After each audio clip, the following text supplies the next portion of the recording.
Hey, this is John Hill, Starmark Home Inspections. Looking at a house today, I wanted to show you something about a fireplace that could be of great concern. This house, nice brick chimney, brick fireplace. Originally it was a wood-burning fireplace, but the folks that were here, they came and they installed some gas logs in the fireplace.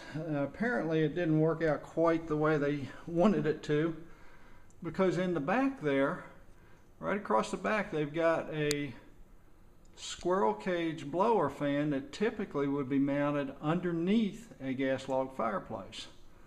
But here it's mounted in the back of the firebox. The electrical wires are exposed to all the heat, and this is definitely not a satisfactory installation of the fan. And the fan, as you can see it there, is it's sitting on a brick and a cinder block at the back of the firebox. The other thing that's done here is the entire back of the fireplace has been wrapped with a thin sheet of aluminum. It's very thin, it's not thick at all. And I'm not real sure why that was done, but the thing I'll look at here is down at the bottom of the gas logs.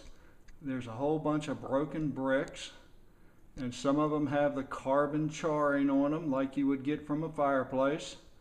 So what I'm recommending to the buyers in this house is that they get a fireplace specialist to come in and remove all this stuff and check the firebox.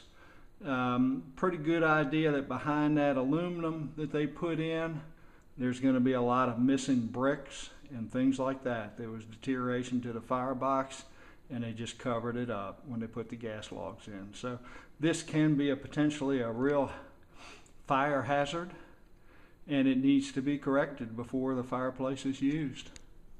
So till next time, this is John Hill, watching out for you. See ya.